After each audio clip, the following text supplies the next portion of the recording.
Tatlong panata tungo sa pagkakaisa. Pag-usapan po natin yan sa devotion natin na ito. Magandang araw po sa bawat isa sa inyo. Welcome back to our 365 Daily Devotions Seminary Edition.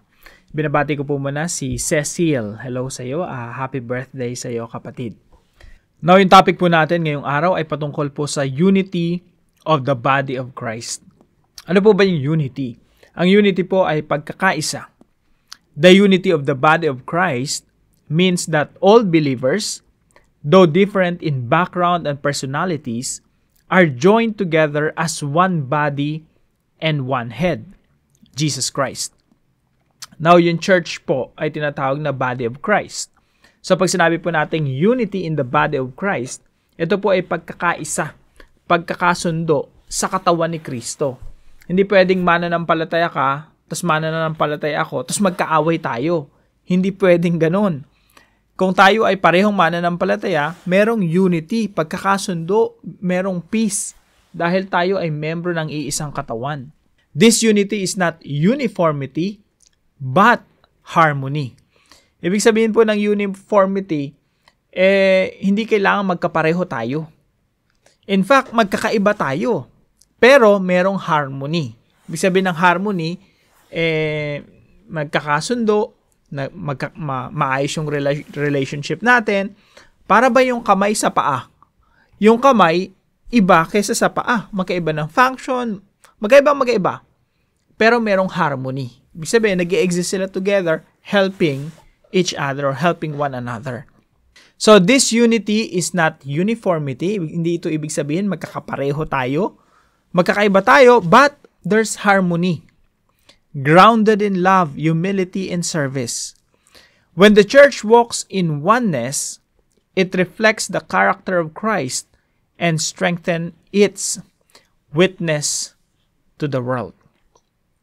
Sabi po rito sa Colossians chapter 3 verse 15, let the peace of Christ rule in your hearts.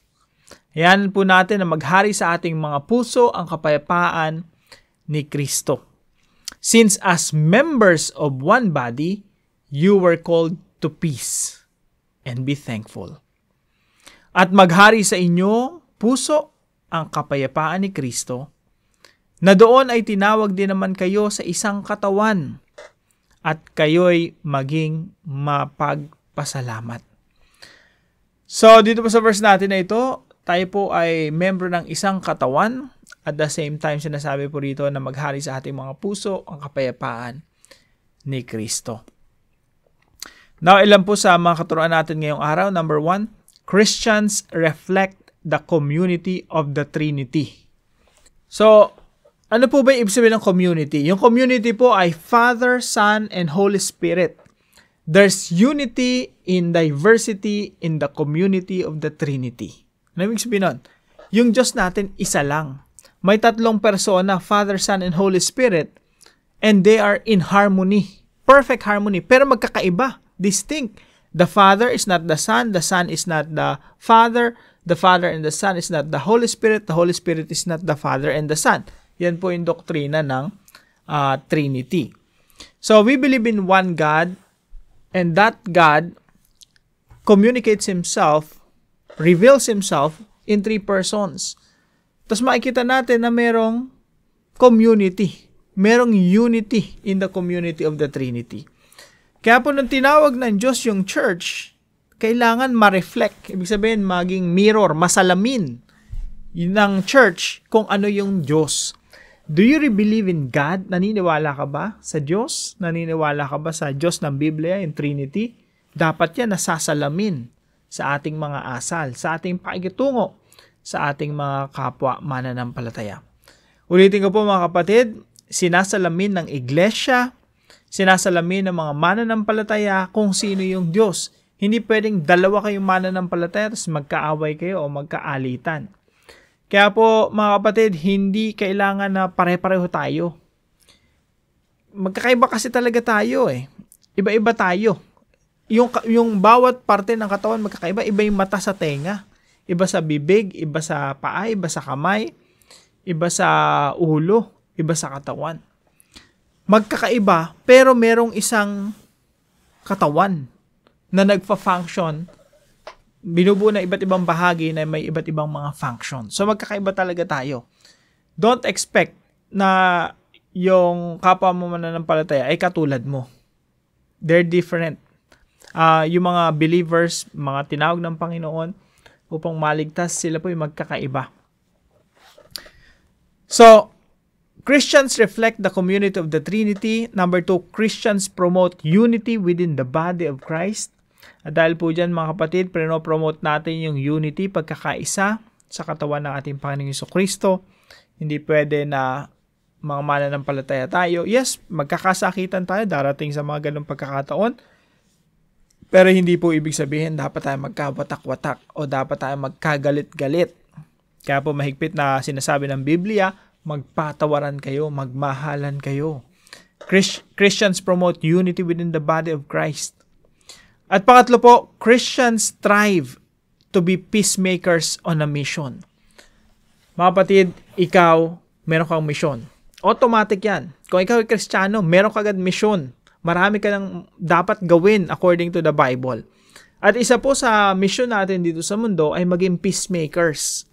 Ano po yung peacemakers?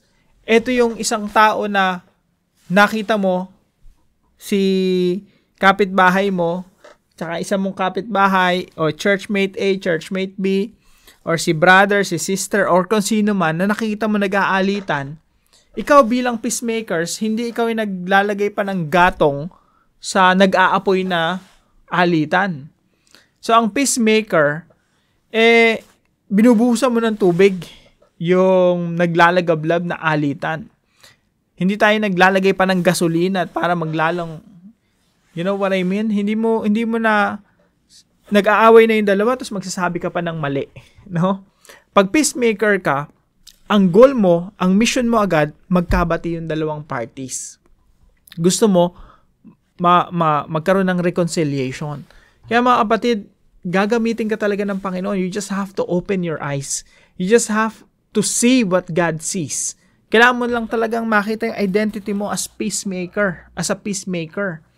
Na ikaw ay naririto sa mundong ito para pagbatiin yung mga nag-aaway, nagkakaroon ng mga gusot, lalo na sa katawan ng ating Panginoong Jesucristo.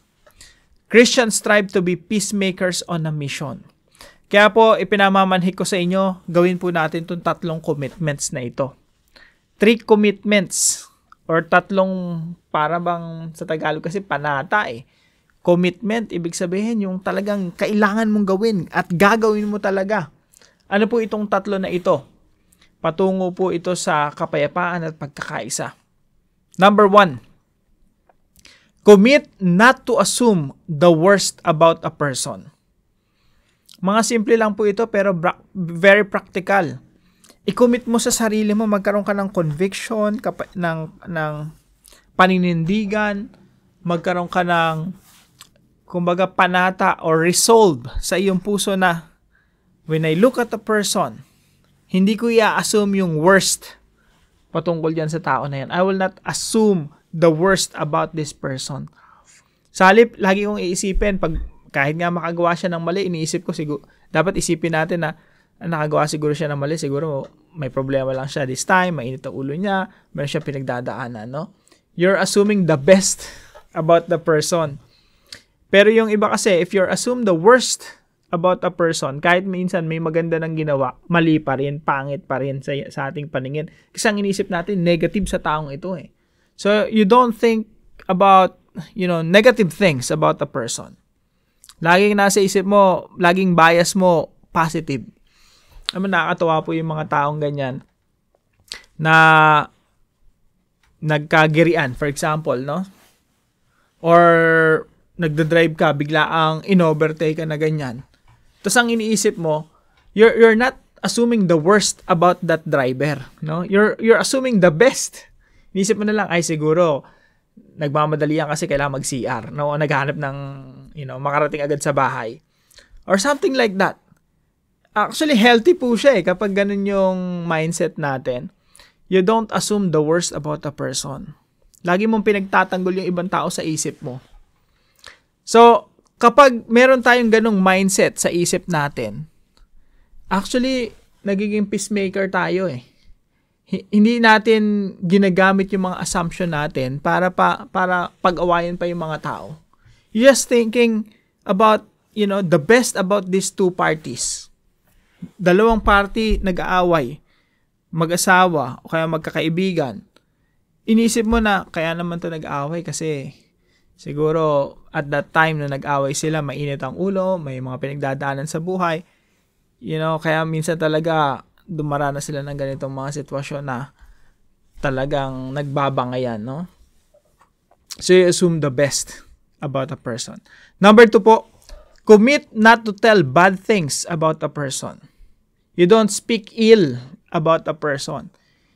Iko-commit mo talaga yung sarili mo, yung bibig mo, iko-commit mo na, I will not destroy this person's reputation. Lalo na kung meron kang naiisip na meron kang mga na-discover sa isang tao or at least assumption or pananaw or para bang gut feeling about the person na pangit, hindi mo nasasabihin sa ibang tao yun para masira yung reputasyon ng tao na to. You don't tarnish the name of other people. Minsan po kasi may tendency tayong ganun eh. Pag may nakita tayong mali sa isang tao, minsan agad-agad nasasabi natin sa ibang tao. Tapos yung kausap natin na yon, pumapangit yung tingin niya doon sa taong pinag-uusapan natin. Pwedeng churchmate, pastor, leader, kapitbahay, or isang taong lagi niyong nakikita, no?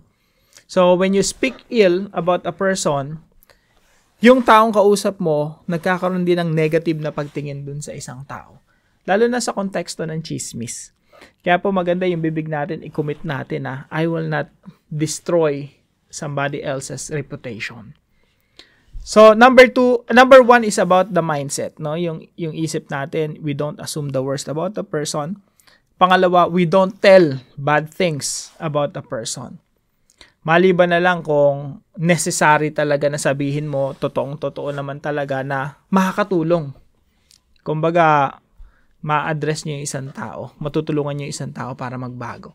At sasabihin niyo, sasabihin niyo talaga doon mismo sa tao, no? Para makatulong sa kanya kung yan ang intention. Number 3 po, commit to work toward peace and reconciliation. Pangatlong commitment po, gagawin natin ang lahat para magkaroon ng kapayapaan sa mga relasyon na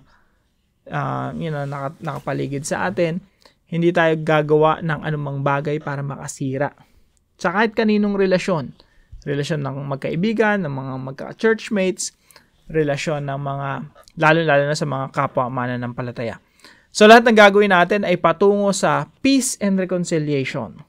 Pag merong dalawang nag-aaway, ang automatic mindset mo, I'm a peacemaker on a mission. Kailangan ito magbati. Kailangan itong dalawang tao na ito magkaroon ng reconciliation. So, 3 commitments po bilang mga mananampalataya na nagtataguyod ng pagkakaisa at pagkakasundo sa katawan ni Kristo. So, I hope ito po ay may apply natin sa ating mga buhay. Now, para po sa ating discussion, what are your strengths and weaknesses among these 3 commitments? Ano yung mga strengths natin dyan? Ibig sabihin, yun ang nagagawa na natin. At ano naman dito sa 3 na to yung hindi natin nagagawa? At minsan, talaga, lagi tayong guilty. No? Pwede ba yung number 1? We assume the worst about a person, or we tell bad things, or sometimes pag nag-aaway, wala tayong pakialam, no? Hindi natin pinagbabate, sa halip pinag-aaway pa natin lalo. So, what are your strengths and weaknesses among these 3 commitments? Pag-usapin po natin yan sa ating discussion groups. Tayo po yung manalangin. Lord God, forgive me when I do not work towards peace and reconciliation. Sometimes I become an instrument in tarnishing the reputation of others. Father, please make me a peacemaker, especially in our church. Jesus is the head of the church, and we are His body. May I become an instrument of peace, unity, and reconciliation. Thank you for uniting us in your Spirit and calling us to love one another. Forgive us when pride or division breaks our fellowship. Teach us to honor each person you have placed in your body and to serve with humility. I pray this in Jesus' name. Amen and amen.